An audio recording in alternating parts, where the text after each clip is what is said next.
नहीं आ रहा। तो क्या आप ये कहना चाहते हैं गुरुवर कि हम जो अर्जुन और भीम से युद्ध करने आए हैं, हम वो युद्ध उस राक्षस के हाथों हार जाएंगे? मैं जय पराजय की बात नहीं कर रहा हूं दुर्योधन। ये समझ लो कि घटोत्कच एक अचूक अस्त्र है जो पांडवों के हाथ लग गया है। उसे पराजित करने के लिए किसी दिव्यास्त्र की आवश्यकता होगी। दिव्यास्त्र? वो दिव्यास्त्र जो मेरी और मिला मीना था। देखो मित्र, इंद्र की दी हुई शक्ति मैंने अर्जुन के लिए बचा रखी है। घटोत्कच का उपाय या तो तुम स्वयं करो या फिर आचार्य सोचें। इसीलिए मैं बोला था कृष्ण आने जाने का मुझे पता चल गया था, वेब सीरीज देखी थी ना, उसकी वजह से।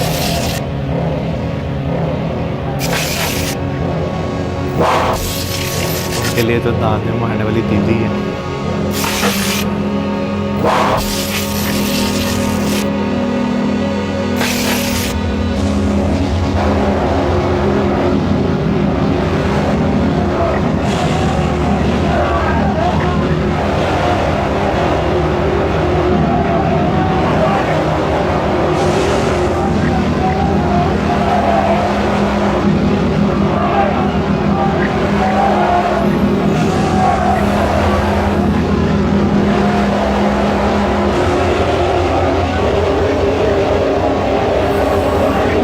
शक्तियाँ और राक्षस हैं। राक्षस चाहते हैं।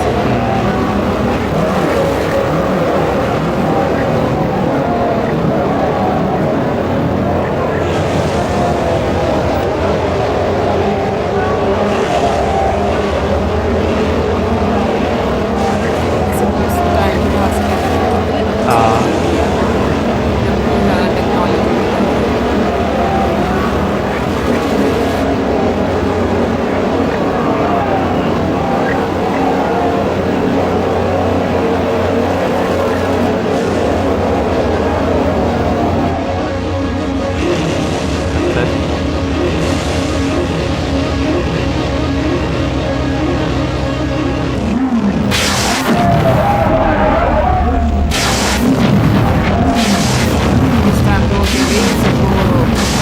दिशाड़े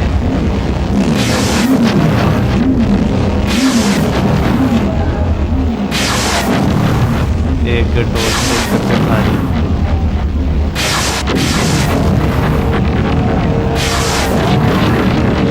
बहुत पावरफुल।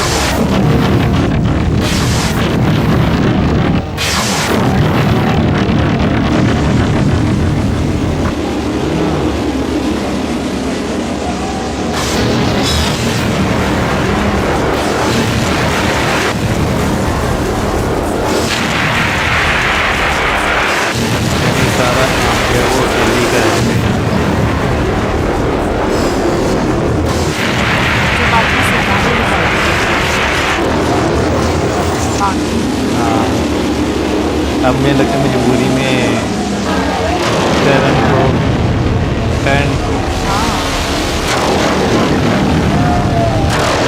ये तो हाथी से बर्दाश्त नहीं है। हाथ बनाया हुआ ना हाँ, बनाया हुआ। necessary। बड़ा हाथ।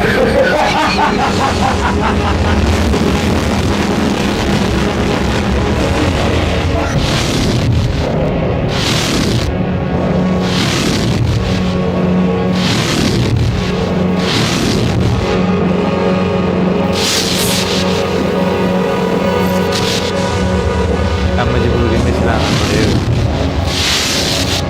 छू ही नहीं गई तीर वापस आके। ओ मान हाँ,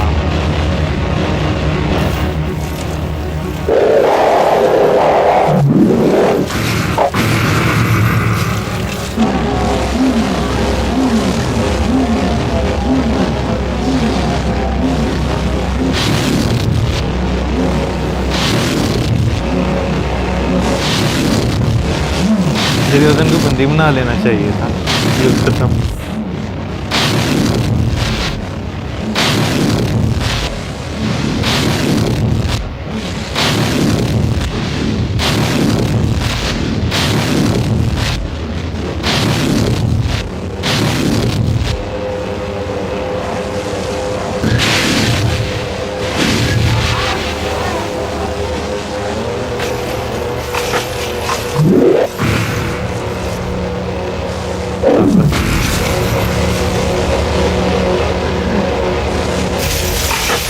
ये वो सारा सामान की तरफ से फेंकोगे तो अपने ऊपर ही गिरेगा।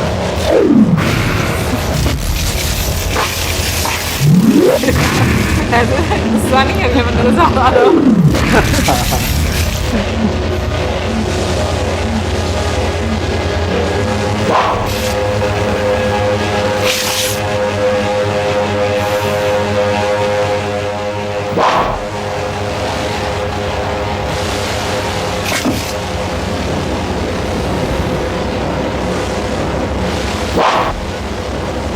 ये तो गुस्से को हवा देना।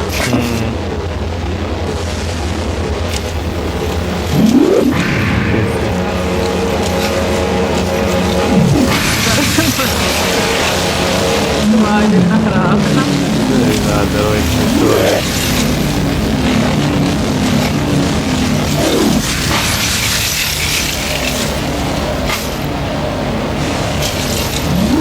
थक नहीं रहा दुर्योधन है। सही विधि मार दिया सिर पे, सही विधि बंदा दिखाया। शिवर तो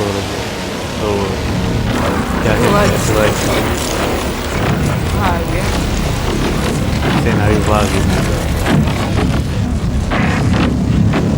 यार वैसे उसके हाथ में बहुत अच्छी पिक्चराइजेशन और एडिटिंग सारा हाँ। कुछ हुआ हुआ है बिना ध्वज के जा रही है। अब जाकर फिर बरसेंगे करंट पे या ओ हाँ देखा। मैं तुमसे ये पूछने आया हूं मित्र कि स्वयं अपने रक्त में नहाया हुआ तुम्हारा ये मित्र तुम्हें कैसा लग रहा है? अब थोड़ी देर के पश्चात ना तो तुम्हारा ये मित्र रहेगा और ना ही उसकी सेना। फिर तुम इस रणभूमि में अर्जुन को ढूंढते रहना। यदि तुम्हारे लिए अर्जुन का महत्व तुम्हारे मित्र दुर्योधन से अधिक है तो जाओ, मैं तुम्हें अपनी मित्रता के बंधन से मुक्त करता हूं।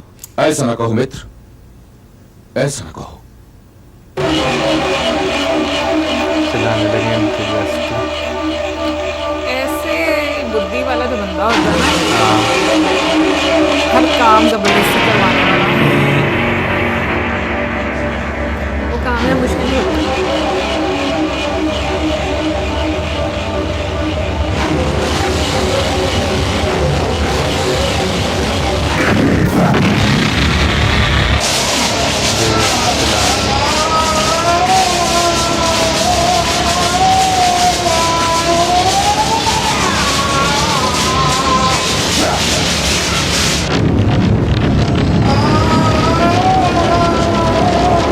अच्छा भाव बनाया। अपना कार भरा पुत्र, अपना कार भरा, अपना कार भरा पुत्र, शत्रु सेना पे गिर, शत्रु सेना पे गिर, पुत्र शत्रु सेना पे गिर।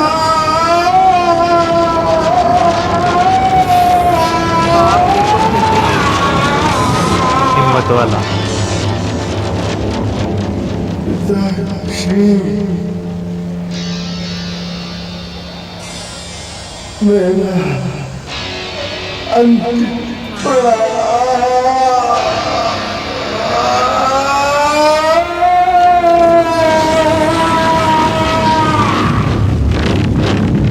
जाते हुए भी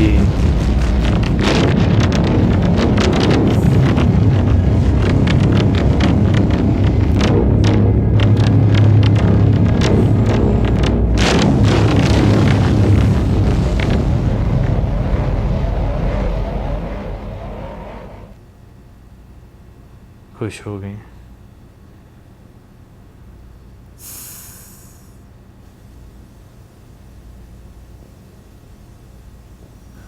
तुम मेरे वीर पुत्र के वीर गति प्राप्त होने पे हंस रहे हो कृष्ण। मैं उसके वीर गति को प्राप्त होने पर नहीं हंस रहा हूं मजले भैया। मैं तो ये सोचकर प्रसन्न हो रहा था कि आज अर्जुन बच गया। जिस दिन से यह युद्ध आरंभ हुआ है उसी दिन से मैं इस चिंता में था कि कर्ण के पास इंद्र की शक्ति है जिसे कोई कवच नहीं रोक सकता, और इसीलिए मैं कई दिनों तक अर्जुन को कर्ण के सामने नहीं आने दे रहा था। अब आप ही बताइए मजले भैया, कि ये शोक की घड़ी है या आनंद की। आपके पुत्र ने तो वीर अभिमन्यु से भी कहीं अधिक महत्वपूर्ण कार्य किया है, और इसके लिए आने वाले सारे युग वीर घटोत्कच को प्रणाम करते रहेंगे।